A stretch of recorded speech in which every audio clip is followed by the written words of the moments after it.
We have this from Valuetainment. This one I found to be completely shocking when the news broke a couple hours ago.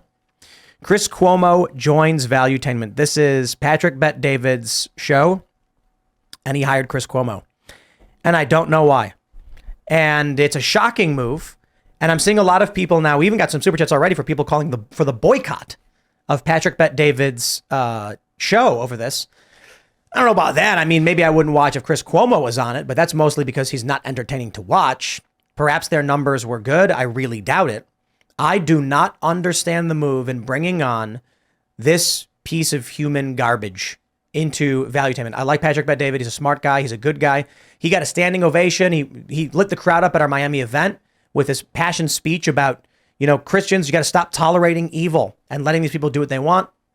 And then he hires Chris Cuomo. So I'll tell you my thoughts on this before I show you, the response from Patrick Bet-David. Chris Cuomo helped defend his brother Andrew. And when Andrew Cuomo ordered that confirmed COVID patients be placed in nursing homes could not turn them away. This is estimated to have resulted in, I don't like Letitia James, so let's argue from the low end, 8,500 individuals up to the high end of 15,000. Letitia James led the investigation into Andrew Cuomo and found that his orders killed up to 15. She said 15,000. I believe that was her report. Now, Cuomo argues it was guidance from the Trump administration, but even PolitiFact says that is not true. The reality is Cuomo likely did not want to give Trump a victory, so he ordered these people into the nursing home, ordered the nursing homes not to turn them away, and killed 15,000 people. Maybe 8,500, but if you believe Letitia James, 15,000. He was going on Chris Cuomo, his brother's show, in a direct conflict of interest, and they were making jokes and laughing, while Chris Cuomo said, one, protests don't need to be peaceful, defending violent riots sweeping across this country. Chris Cuomo advocated for the stripping of your rights and freedoms. And then Chris Cuomo pretended to be in quarantine, went out to his property with his family, got confronted by a guy who said, aren't you supposed to be in quarantine? Cuomo then went on his radio show on Sirius XM and said, why do I got to deal with this guy coming up to me and saying these things, confirming it happened. And then 1 week later on CNN, he goes, it's official. Here it is. I get to leave my basement. The dude is a duplicitous liar who has no following, who generates nothing, who lies, who advocates against the rights of the American people and the world, who opposes your rights to medical freedom. And for some reason, I have no idea why, Patrick Bet-David, Valuetainment said, we're going to hire this guy. Well, I'd like to turn this black pill into a white pill if I can. Okay, I think this problem is going to sort itself out, and it's going to happen really fast because, so he doesn't have an audience. I'm not convinced that he has an audience to speak of. We were going through his Twitter. There's nobody there. But the people, if he does have an audience, it's the lazy corporatists that slop on. They still pay for cable, and they slop on CNN, and they're like, oh, yeah, Cuomo's on. I guess I'll watch him. They're not going to follow Chris Cuomo to wherever he is. So I think the numbers... Patrick Bet-David says he believes capitalism. I think it's gonna play out just fine. It's kind of weird though, because other than music stuff, I watch a lot of law and crime, and I started seeing Cuomo pop up on News Nation one day. And I'm like, okay, he's trying to reinvent himself, just using his law degree as an attorney. 100%. Maybe this is going to be mostly factual based arguments and stuff. But then as I watched News Nation, I'm like, I don't actually think that person's guilty, and they're all jumping to obvious conclusions. This is the CNN of law and crime news. And it's so weird because News Nation is? Well, to me, yeah. Like I used to watch them a lot, and I'm like, this is they're saying this guy's guilty. They're releasing fake things of evidence and stuff that they're later retracting, and it's just that's par for the course for like a Cuomo place. So it's scary. Maybe X is not a good indicator of audience, but like here's from March 10th, Chris Cuomo with 1 retweet. Here's one with 9 retweets. Here's one with 2 retweets, 6 retweets, 1, 14. I'll tell you what Chris Cuomo is. He's propped up by CNN. He has no following. He's not, if he put on a show and said, I'll be at a coffee shop, nobody would show up. Literally no one would show up. If he was like, hey, I'm going to be at this local coffee shop, hanging out, come hang out. Nobody shows up. Maybe one guy passes by and says, oh yeah, I saw Twitter. Oh, that's cool. Anyway, see you later. He can't sell out a venue. I don't understand the move and why it's being made. So anyway, Patrick Bet-David responded to me saying, Tim, I trust capitalism. One of these days, the market will wake up and realize what our vision was all along. I'm extremely comfortable being misunderstood before the market validates our vision. I respect your impatience with our vision. In the meantime, keep kicking ass. I like the guy. He's a very smart guy. He's a very good guy. But this is a mistake.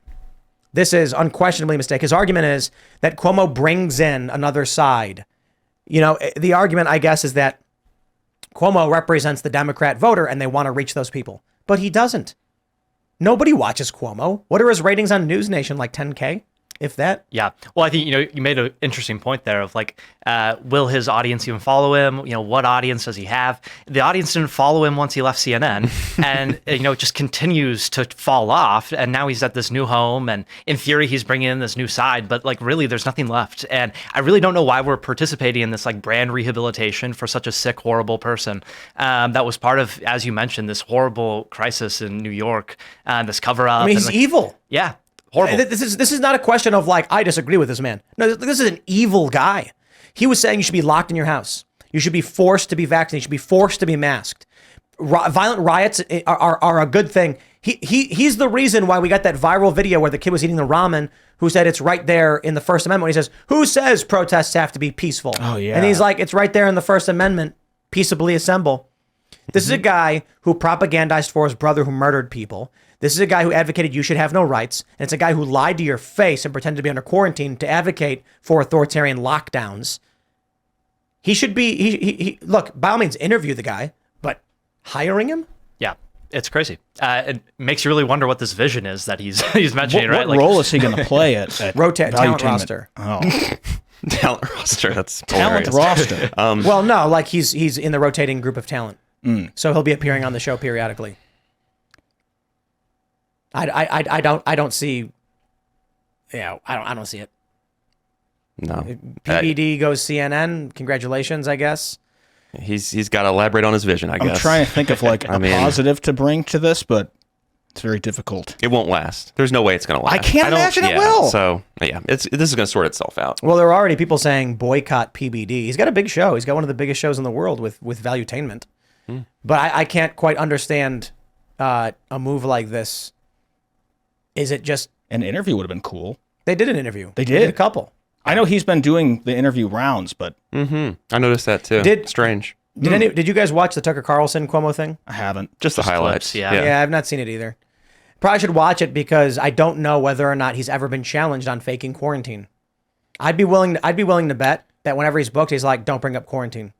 I think I saw a clip where Tucker kind of brings it up in passing, but all the clips that I saw, they're just like yucking it up and having a good time and kind of ribbing each other. Like it didn't seem like a legitimate, like I'm going to hold you to questions. I'm going to talk to you about having your bloodthirsty brother on air and then joking with him with prop humor. Remember how he had the Big giant... Q-tips. Just indefensible. Yeah. The clip I saw from Tucker was Cuomo asked him, like, what issue did you take with my positions? And Tucker was like, medical freedom. And I was like, oh, mine was your brother murdered people and you helped cover it up. And, like you lied about being in quarantine. Did he ever apologize for that or take responsibility? People like Chris Cuomo don't apologize. They don't apologize. Andrew Cuomo blamed Trump, saying it was Trump's guidelines to do this. It was a bunch of Democrat governors who murdered a bunch of people during COVID. And I think the worrying thing to me is that people are forgetting. They're forgetting just how bad things really were. And they want to. And I can understand wanting to. Yeah, that's true. It's that like memory hole effect, right? Like everyone always talks about it. Where did the X incident disappear to? And they happen almost, it feels like on a weekly basis now. I remember waking up in the morning and watching Trump give, because he was the president at the time, and I would basically live to listen to what was going on. And then they just stopped covering him one day. And then all you had left was Cuomo. And they would start out with the death count. And now I'm forced to get my information from Andrew Cuomo. The death count, man, it's so wild. CNN had a side of the screen dedicated to showing you death. Stay inside, because here's why. Yeah. If you want a really bizarre experience, check out Tom Woods' new book. It came out a few months ago, and Tom Woods was debunking this in real time with his newsletters, starting in March of 2020. And this book is just 400-page compendium of all of his newsletters, and it takes you through. And as I was reading, I was just like, God, I had memories that were just unlocking, but he was, at least one person was keeping track. That's good. And it's really fascinating to see what we all went through and where we're at now. Isn't it crazy that it's 2024? Yeah, I don't believe it. Wow. Can't accept it. Man, the crazy thing is, I was reading a segment because I guess the other big news is that Trump is the official nominee now. He got the delegates, and so the RNC will come and then they'll officially announce it. But he's got the delegates, and they're talking about how Gen Z is has the highest Trump favorability. The craziest thing, Gen Z of all age demographics has the highest rate of support for Donald Trump, 64%. Well, I'm Gen Z, right? And I think, we've been put through hell. You look at our education pathway, starting at essentially kindergarten was this like introduction of all sorts of craziness. And you make it through university and they never relent. They just keep going after you and they throw you into the workforce. You get a job that is paying 1/100th of what your parents were. You have to sit through diversity inclusion training. Your boss yells at you every day. You have all these kids that are like feeling lost. It's very rare that they actually find a good home. It's like, you go through hell through the university system and it was for nothing. And then you have all this debt. And then you look at someone like Trump who wants to upend everything. And it's like, yeah, how would Gen Z not like this guy? Mm-hmm. He's definitely the voice that brought me to Washington. And it's the same thing for most of my friends. It was really what made us move out here. So young Gen Z and late Gen Z and early Gen Alpha, their brains are fried from COVID. I was reading a thread from a teacher talking about what they're finding in education studies, but like that it's wild. They're like kids entering high school who can't do multiplication, kids entering high school who don't know how to form proper sentences, who don't know what imperative or interrogative means. They don't know how to capitalize. They don't know how to find, they don't know basic algebra and things like this. And there are kids that are in middle school that can't even read because of what they did with locking down these schools. Oh man, yeah, that's right. Yeah, I mean, look, it's 10% of a kid's life when they're 9, 10 years old, and you lock them down for an entire school year. That's a huge portion of missed development, and they're the most important. It's the most important time of your life. I'm really interested in what's going to be like in 10 years when you've got, not even 10 years, 8 years, when you've got early Gen Alpha beginning to vote, and they're going to be unable to read. Yeah. Yeah. Well, I mean, look at the, not just the lockdown. When they get sent back to school, they're sitting in these like plexiglass boxes, wearing masks. They're not allowed to socialize with their friends. We basically sent a generation to prison for like 2 years of their formative years. And then we expect for them to come out and have this like favorable view of the system, but also that they're going to be functional, and they're absolutely not going to be. And how do you correct that? Are we just going to have like this dead generation that's like, we're gonna have to carry for the rest of time? And what makes it even worse is that like kids on the younger end of Gen Alpha, like something I'm hearing, I got a 3-year-old and he's got a speech delay. And what we kept hearing is just like, oh, they all have speech delays now. That's just because how of it Zoom? is. Because they're waiting for more stuff to like the latency? Like he was born in the middle of 2020, you know? Man. So it's like, that's young Gen Alpha.